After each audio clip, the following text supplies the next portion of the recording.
Nosso recorte hoje é sobre o trivium e a retórica.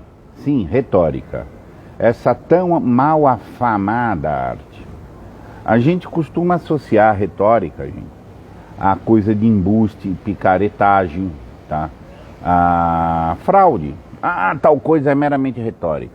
Como se meramente retórico quer dizer é picaretagem, tá? É problema moral, uns embusteiros. Essa má fama da arte retórica é porque a retórica, no mais das vezes, realmente é usada como embuste. É a má retórica. Gente parruda, parrudíssima, por exemplo, Platão, Sócrates, tinha uma afirmação que toda a retórica, inclusive, é má. Gente desse calibre, tá? Criticava, demolia tijolinho a tijolinho da arte retórica, tá? Como um absoluto imprestável. Foi Aristóteles que divergiu desses seus antecessores e fez uma defesa ponderada da retórica. Na retórica não é uma arma, ela não é em si nem boa nem má. A arma em si não é passível de bondade ou de maldade. O seu uso vai ser bondoso ou maldoso, tá? Onde se separa a boa retórica e a má retórica. Aristóteles foi muito profundo nesse ponto. Uma tese que tem nele, que um dia, sutilmente contida nele, que um dia eu quero explorá-la melhor, é que a retórica, inclusive, está imbricada na dimensão biológica. Isso é uma tese belíssima, mas na biologia, na condição biológica humana, nós já temos as condições para praticar, as condições, as necessidades da prática da retórica. Mas o que é a retórica ainda? A retórica é a arte da persuasão. Persuadir. Nós precisamos, inclusive por aparato, por necessidade vital, em basalidade orgânica, persuadir. Persuadir é obter de alguém alguma ação. Seja essa ação ativa, seja essa ação passiva, não vem aqui ou vá ali. A persuasão, como é que eu consigo fazer alguém fazer alguma coisa ou deixar de fazer alguma coisa? Modo verbal imperativo, só que não é dito. Há muitas teses, inclusive a linguagem humana nasceu da necessidade da ordem. Aristóteles não chega nesse ponto, mas ele já mostra que a existência da linguagem decorre diretamente da nossa natureza política. A natureza política, por sua vez, nos faz a questão de ordem, mandar. Ordem como mando, ordem como ordenação, tá? Como coordenação, né? Para as pessoas fazer ou deixar de fazer. Só que tantas e tantas vezes a ordem bruta, o poder nu, bruto, faça, não faça, é pouco eficaz. Como tantas vezes é eficaz o bem falar, a eloquência.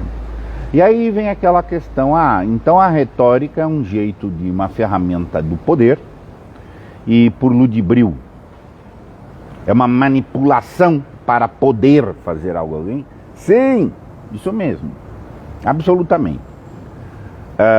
É muito difícil as pessoas terem acesso ao modo indicativo. O remédio bom para essa doença é este. Você tem esta doença. E aí formular um raciocínio, tome este remédio. Esse inclusive foi o desafio que os sofistas, que eram retores por excelência, vieram combater os filósofos com base nisso. Os filósofos estavam zombando dos sofistas. Vocês fazem retórica, conhecimento de vocês é só para persuadir, uma puta enganação, besteirada, tal. A filosofia é que é boa, a filosofia é que é comprometida com a verdade. E aí justamente os sofistas retores contrapuseram-se aos filósofos com esse argumento. Você pode chamar o retórico de um ignorante sobre qual é o melhor remédio para um paciente tomar numa X doença. Mas o médico sabe qual é o remédio, mas o médico não consegue fazer o paciente tomar o remédio. Precisava chamar um retor, para o retor persuadir, tome o remédio que o médico mandou. Imagina como que devia ser ruim, o horror que deveria ser, os fármacos de 2.500 anos atrás, gente, vai ser uma coisa horrorosa. Como é que você vai fazer o paciente fazer? Esse era o problema.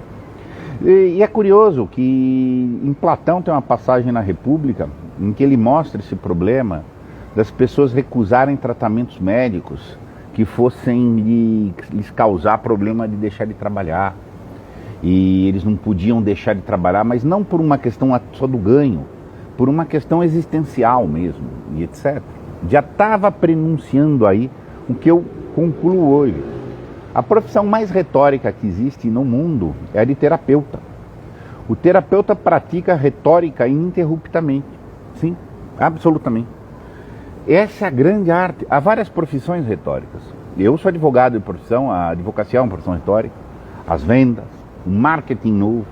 E o terapeuta também. No sentido que eu vou dizer. Você não vai a um terapeuta apenas para entender a sua situação. Você pode entender a sua situação. As pessoas que vão mudar seus rumos apenas porque entenderam seus problemas são muito poucas. É raríssimo. É raríssimo. Só os autodidatas e as pessoas que gozam de muita liberdade usam o conhecimento como convencimento e persuasão. Só as pessoas realmente muito independentes conseguem fazer isso. A maioria das pessoas não. A maioria das pessoas não se deixa persuadir porque está convencido de algo. Convencimento é alguém crer em algo. Persuadir é alguém fazer algo.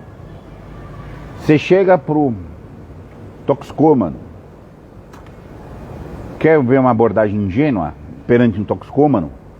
Vai lá falar para ele, sabe, a droga faz mal, porque faz isso, porque faz tal coisa para você. E o cara, sei, não é. E você fica alguém fica debatendo. Uma pergunta aqui, tema da live, arte e retórica. E aí fica debatendo. Não, mas faz mal sim. Não, não faz. Como se o assunto fosse de convencimento. O assunto é de persuasão, não é de convencimento. A questão é de poder. Poder daquele ser consigo mesmo. Ele está fraco consigo. É, isso mesmo. Então você chegar para o cara, eu quero tirar você das drogas. Então eu vou contar para você que as drogas fazem mal. Imbecil, ingênuo, extremamente ingênuo. Como se o problema fosse de convencimento. Tá? É um erro grosseiro, gente. Mas é muito comum. As pessoas achar que os comportamentos e as atitudes humanas vêm de conhecer ou não conhecer. Não, a persuasão passa por outras lógicas. Não é por ter razão, é por ter motivo. Você pode ser muito mais eficaz, por exemplo, conhecendo alguma questão de uma pessoa em concreto. Sabe, vai ser muito bom você largar as drogas, porque se você largar as drogas, tal pessoa pode gostar de você. Porque você poderá conseguir tal coisa. Isso é um motivo, não é uma razão. Um motivo é algo para o que você está barganhando. É uma barganha, a retórica é uma barganha. A retórica trabalha com uma estrutura assim. Você tem hoje um estado, sempre a retórica tem por pano de fundo a felicidade humana, felicidade humana, felicidade humana. Hoje você tem um estado de prazer, de posição, de o que for. Eu tenho que criar, eu enquanto retor, criar uma condição em que você negocie o estado de hoje para um estado novo. Esse estado novo tem que ter uma promessa de maior felicidade para você. Essa é a única possibilidade da persuasão humana. E não é um problema de convencimento. Eu posso falar para o cara ficar lá, passar 10 anos querendo convencer o que o cara já está careca de saber, só que ele não tem motivo para sair dali. Hoje, quando a gente fala da política, da motivacional. É uma retórica, só que é uma retórica normalmente rasa. A maioria das pessoas não tem capacidade de rumar as suas ações por um convencimento. A maioria das pessoas precisa ser motivada. Precisa ser motivada de manhã, na hora do almoço, no meio da tarde, à noite. O dia inteiro. Motiva. Tá? Isso é uma condição da maioria das pessoas. Se deixar de motivar, desanda. Tá? A retórica persuade estabelecendo os motivos. Tá? E existe aquela coisa assim. Isso é muito amplo. Muito amplo. E por que eu digo que o terapeuta é o maior retórico que tem? O camarada vai ao terapeuta, estou angustiado. Nem sei por que eu estou angustiado. Estou com isso, estou com aquilo. O terapeuta vai gastar seu tempo para descobrir os assuntos. Normalmente, quando vai descobrindo, o paciente vai fugindo.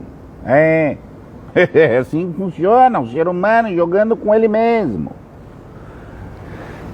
O cara não deve achar que vale um terapeuta para te dizer uma conclusão sobre o seu psiquismo e que você não vai superar, implantar, corrigir, não vai se deixar persuadir, convencer a mim do problema que eu sei que eu tenho, tá?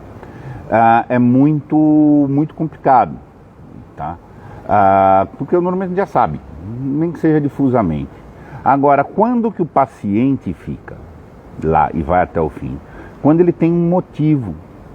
Quando o próprio terapeuta consegue mostrar para ele, um problema está aqui, mas tem mais para viver, tem mais para fazer. Tanto que o sentimento de esperança é muito necessário na arte retórica. Aqui no curso de Trivium da Casa da Crítica, a gente trabalha muito com a esperança. Medo, esperança e ira dentro do módulo de retórica. Tem alguns alunos aqui, eu estou vendo, o próprio Roberto está aqui, já fez um módulo com a gente trabalha muito, porque são emoções. A retórica trabalha com o emocional, mano. As nossas decisões são emocionais. Não tem a menor dúvida disso. Você tem que ter uma emoção, uma busca de vitalidade para você se persuadir. Do contrário, a tua racionalização funciona defensivamente, tá? É assim que é. Antes do Freud saber disso e dizer que a racionalização da pulsão da morte, e tal, a retórica já sabia disso. Não dizia nesses termos, mas já praticava. Eu sei, tem uma pergunta aqui. Retórica persuade estabelecendo os motivos. Sim, pelo aspecto da negociação. A pessoa tem que negociar consigo. Tem mais aspectos, obviamente, retórica não é só isso. É isso também, tá? Existe a retórica de refutação. Isso é uma retórica propositiva, existe a retórica da refutação também. Mas veja bem, tem vários. A retórica é muito ampla, gente. O domínio da arte retórica exige uma senioridade intelectual e existencial muito grande. Retórica não é para gente mirim, não é para jovens, tá? Retórica parruda mesmo, é o creme da maturidade, porque você está mexendo exatamente com a questão do ser humano, no seu lado melhor e o pior, que é a relação do poder. É a relação do poder e da liberdade. Retórica é um grande poder intra-retórica e intersocialmente. Tá? A razão de que o Trivium estuda a retórica e estuda a partir dos métodos de persuasão de auditório não é necessariamente para formar retores que vão lá no auditório persuadir os auditórios. Não, vai entender como funciona. Na proposta do Trivium, como educação das artes liberais, é para o camarada compreender a retórica, praticar pelo menos a autorretórica. Nós temos que fazer retórica conosco mesmo, nós negociamos conosco. Nossa estrutura de consciência é de múltiplas vozes que estão negociando. Uma manipula para cá, outra manipula para lá. É assim, então a gente tem que compreender isso. E qual é o pano de fundo que tem por trás da retórica? A vontade humana. Quando você consegue penetrar para além dessa dimensão da superfície, você vai ingressar na vontade humana. É a vontade. E a retórica, portanto, isso já da tradição, a primeira tradição retórica é o uso pragmático, político, do poder horizontal, praticamente das escolas dos sofistas. Depois veio a grande crítica, Sócrates e Platão, até que Aristóteles estabeleceu, não, a retórica tem que ser preservada. E fez uma defesa bastante razoável da arte retórica como necessária. E até porque, quando nós formos atacados por uma abordagem retórica, mas falsa, de má retórica, alguém fala algo que parece verdadeiro, que parece bom, que parece belo, mas é falso, mas é mau e é feio, é muito difícil você vencer isso só na razão. Você vai precisar de uma contra-retórica para combater a retórica. A verdade pelada, tá? Sem o adorno, sem o tratamento, sem a maturidade retórica, ela perde para mentira. Perde para mentira. A gente vê isso todo dia, gente. Então, essa ideia da retórica como positiva nos seus devidos limites, como necessária nos seus devidos limites, e, portanto, uma ferramenta educacional, está muito claro em Aristóteles. Dedicou 2 tratados a isso. Um a gente perdeu, o tempo perdeu, outro existe. Depois, na tradição latina, já romana, até medieval, escolástica, a retórica foi sendo valorizada. Você vai ter o grande trabalho de Cícero, Quintiliano, para os quais falar sem retórica é coisa dos incautos, é coisa dos imprudentes, né? Eu vejo isso claramente na advocacia.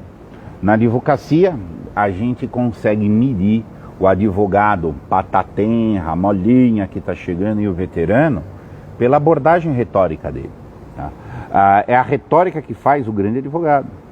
É a retórica que vai fazer o grande terapeuta. É o cara conseguir fazer o auditório, que no caso é o paciente dele, fazer essa negociação interior. E, portanto, tonificar a vontade dele. Para o bem, caso você pratique a boa retórica. Agora, se a má retórica faz isso para o vício. É mais fácil, num certo sentido. Por quê? Porque o gatilho retórico é emocional, tá? E ninguém é juiz neutro quando tem oferta de prazeres. Eu posso chegar aqui para alguém e ofertar o prazer que for, e que é manifestamente absurdo, é insustentável, mas te provoca, no mínimo, a perda da parcialidade, da imparcialidade.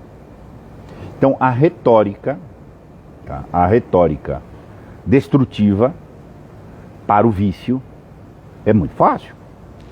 Eu jogo o prazer na mesa. Exato. Jogado o prazer na mesa é a força da sedução. Sedução é uma grande retórica. A estrutura da sedução é a ter retórica na veia, com as suas sutilezas, com os seus tempos, com o jeito de levar. A retórica é muito complexa, tá? Muito complexa, e demanda muitos anos a sua compreensão, e passa pela compreensão da natureza humana mais particularizada possível, tá? E é por isso que o terapeuta, eu mexo muito com terapeutas, eu fiz formações de terapeutas, eu atuo em atividades de consulta muito próxima a trabalhos terapêuticos, e eu convivo nesse meio. Então, muitas vezes eles se ofendem. Que a retórica é terapêutica, porque eles veem essa expressão pelo viés negativo, tá? Como eu falei, a retórica é mal afamada, mas você precisa dela, né? Você precisa dela. E muitas vezes já está praticando sem perceber, ou está sofrendo da má retórica como um incauto. É isso aí mesmo. Já foi seduzido? Eu sou seduzido, recebo tentações de sedução aqui 50 vezes por dia, gente. De sair na rua hoje eu vejo 200 tentativas de sedução. A sedução não é só um assunto de sexo, mas é de consumo, disso, de oferta, de propaganda. Tudo tem um expediente retóricozinho por trás, entendeu? A gente tem que compreender esse mecanismo. E a gente precisa valorizar a arte retórica, tá? Colocada no seu devido lugar, entender que cada um de nós tem uma dimensão de poder para exercitar ou para castrar, tá? Enfim, a arte retórica não permite ingenuidade. A lógica, a sabedoria pode permitir ingenuidades, porque ela está fora do ser humano, ela está num nível de objetividade muito grande. A retórica tem que entrar na intersubjetividade de cada um. A leitura, somos bons ou somos maus? Isso é um problema retórico, que o domínio lógico não entra. Tá? Fica a defesa da retórica, nos seus devidos limites, a importância de estudá-la. E o Trivium não deixaria de ter arte retórica. Não só não deixou de ter a arte retórica como integrante das disciplinas do Trivium, como se reconhece a nobreza dela, a grande nobreza dela, a mais difícil, tá? É a mais difícil, tá, de ter. Inclusive, quando você quiser amar, você tem que saber praticar a boa retórica, para levar o amor, para levar a verdade, etc. É coisa de ingênuo, é coisa de incauto, achar que vai levar amor ingenuamente aos lugares que as pessoas vão receber. Uma inocência exagerada. Tá?